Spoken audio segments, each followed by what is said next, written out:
Hello, boys and girls. On my desk right now is a new SCX24 project. I was looking at RCMCCA's website the other day, and I noticed in the comp rules, they added a hard body class. So I thought it'd be fun to build a rig that falls under the regulations of that class. The majority of my rigs are hard body. Even my first class 2 comp build has a hard body. This is it right here. I didn't know very much at the time. I still don't know a lot, and this didn't turn out to be very competitive. I've since retired it from comp duties. I still love it very much. I think this is a very cool body. My plan is to make it more of a scale crawler, give it an interior, build up this rear cage area to be a bed with some scale accessories. Anyway, I'm starting fresh and basing my hard body class comp crawler on a NW Chassis Works Athos chassis. This is a pretty sweet chassis kit. I ordered the standard wheelbase version because the class limits the maximum diameter of the tires to 57 millimeters. So I don't want a wheelbase that is too long. I want something a bit short, a bit less wide, with a smaller overall footprint to squeeze through the narrower gates of that class. This chassis has a 11-degree forward tilt of the transmission skid to put the center of gravity lower and more towards the front. The rails are made of carbon fiber. It's very lightweight. The electronic and battery trays are also made of carbon fiber, including these slider trays right here. Everything else is 3D printed. The transmission skid, the magnetic body mounts, and these pieces right here where the sliders are installed onto. Actually, we won't be using the body mounts and these slider trays because of the body I will be using. And for the body, I have this FlubRC 3D printed body. This is their H-series body. H stands for Hilux because this is modeled after the 4th generation Toyota Hilux, but with a dovetailed front and rear. And when ordering this body, you buy the front and rear separately. The front, the cab, comes with these pieces right here, the radiator grille, dashboard, seats, steering wheel, and whatnot. For the rear, there are a couple of bed options. I went with the one with a roll cage.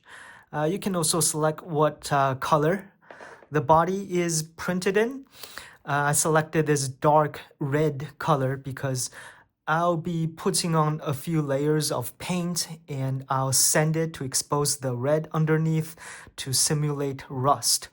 And this color is only available with a carbon fiber infused filament. FlubRC's website says this type of filament has a higher print quality as well as higher temperature and impact resistance. I sure hope so, because as a comp truck, we'll be taking on some very challenging lines. The body comes with dedicated sliders designed specifically to work with the Athos chassis. They will replace the generic sliders that come with the chassis kit. These sliders have built-in magnet slots, and so does the inside of the cab. So we won't be needing these magnet mounts that come with the chassis kit. And Before we get to painting, let's check out some of the other parts I will be putting into this truck. I am using my go-to axles, the MEUS isokinetic. I have them on all my performance-oriented builds, but this time, I have a couple of special parts to add to these axles. These are steering knuckles by Tiny Terrains RC. They are brass with tungsten pressed into them. Comparing to the brass knuckles that come from MEUS, these are strangely a hair lighter by 0.6 grams. I guess the benefit is the weight of them being lower down, and judging from the 2 screw holes, you might be able to add more weight to them. Maybe Tiny Terrains will release some sort of weight hangers in the future. Also, I have these 3D printed diff sliders from SDRC. The shorter one is probably for the front and the longer one for the rear. I'm filing these down a bit to make them even smoother. I got both the knuckles and diff sliders from Etsy. You'll find a link to every part I'm using in the description. And if I left anything out, just let me know in the comments. Before I install the rear diff sliders, I'm taking the opportunity to swap out the rear worm gears with the 14% underdrive gears MEUS supplies with their isokinetic axles. Maybe I will increase the amount of underdrive in the future, we'll see. These hot racing 36mm big bore shocks work so well on my Maz Designs cheat code Class 2 Comp truck, so I'm using them again here. However, this time I might leave the springs on them because of the weight of the hard body. To finish up the front axle, I'm attaching its servo mount.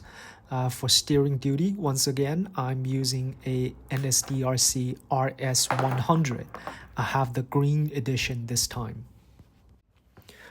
With every build, I want to try something new, and for this build, I decided to make my own double bend links by bending these Injora high clearance links. I mentioned I wanted something that is a bit shorter than my typical builds, so I'm bending a set of Gladiator rear links, and by bending them, they become shorter. The end result is just a few millimeters longer than Deadbolt rear links after I replaced the rod ends Injora supplies with some angled rod ends. Hopefully, these links work out well. Like I said, it's my first time doing this, so I really have no methodology to it. They may require some more adjustments. I bought this rod bending tool. I'll leave a link to it too, but I honestly don't know if it is the best for this application or even if it is absolutely necessary. In the front, I'm using Deadbolt front links, which I happen to have already, although in a different color. I want to eliminate the bend of the front lower links for a smoother transition from the front axle to the transmission skid. I did that by rotating the rod ends so the links end up in this Y orientation. As for the upper links, I am mounting the rear ones outboard for better side hill stability. The front ones, I'm just mounting them normal on the inside of the chassis. The trick to getting those outboard links dialed in is again to rotate the rod ends to angle the bend to the most optimum position while making sure they don't come in contact with anything for the full travel of the shocks. I'm not using any Loctite just yet because I might need to make some changes, but it's definitely a good idea, especially those upper link nuts.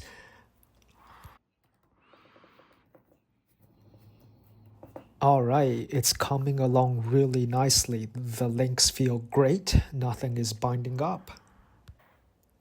I have here a MofoRC Revenge of the Pancake brushless motor.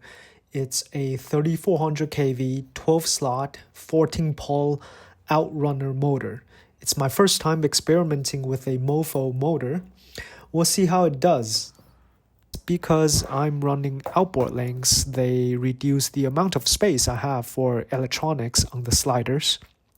A Furitek Python ESC doesn't fit well in this space, so I ordered the new MicroPython, but it's not here yet. For now, I'm just going to use this Lizard Pro.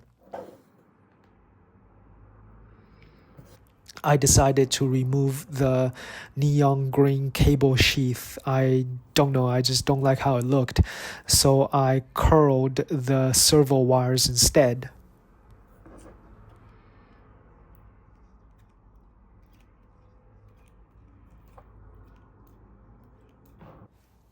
For wheels and tires, I have here Little Guy Racing Parts Ghost wheels in browns and Little Guy Racing Parts Swamp King in 57mm.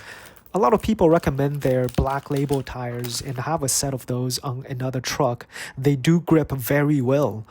These Swamp Kings use the same rubber compound, so I think they should do well too.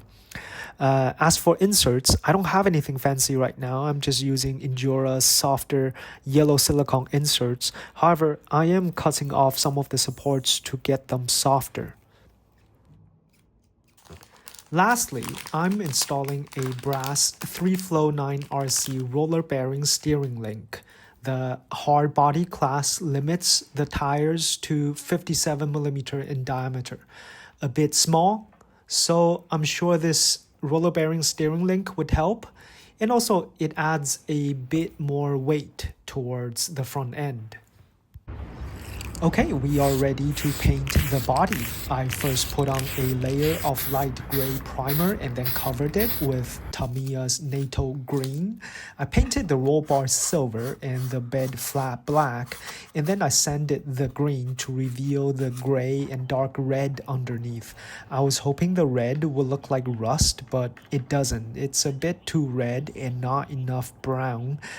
That's too bad, but I'm too lazy to go back to redo it. I'm just going to move ahead and start gluing the individual pieces. And I would eventually use a fine brush and some brown paint to paint some of the rust.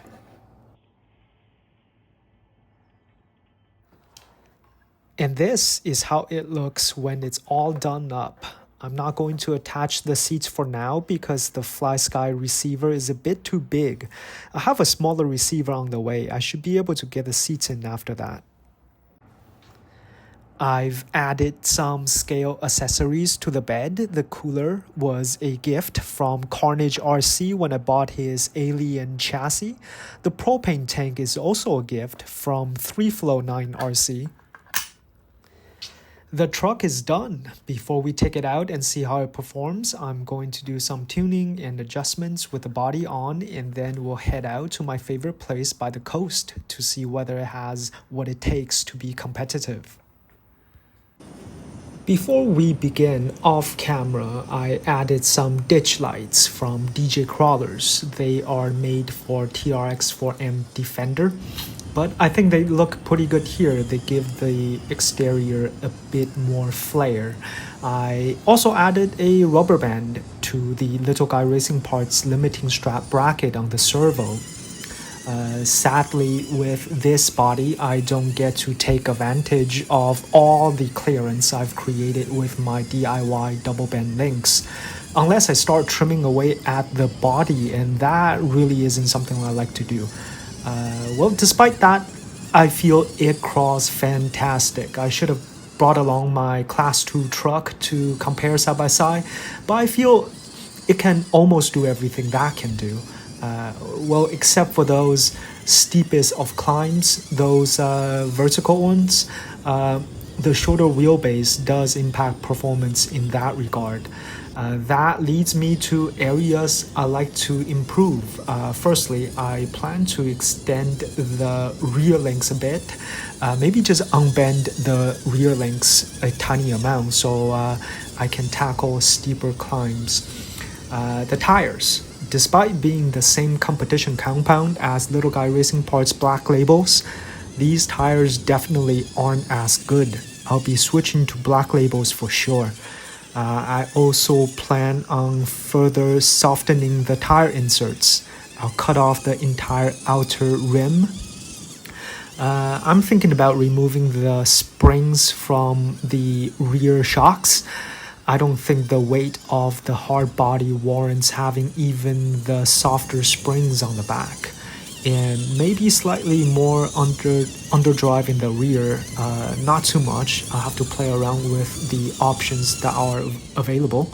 Cosmetically, I just want to be able to fit the seats in the cab. I don't like how noticeable the battery plug is.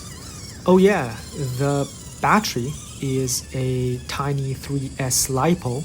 I don't think I mentioned that. I think a 300 milliamp unit. I forgot to time them. I estimate one lasts me about 10 minutes, no problem.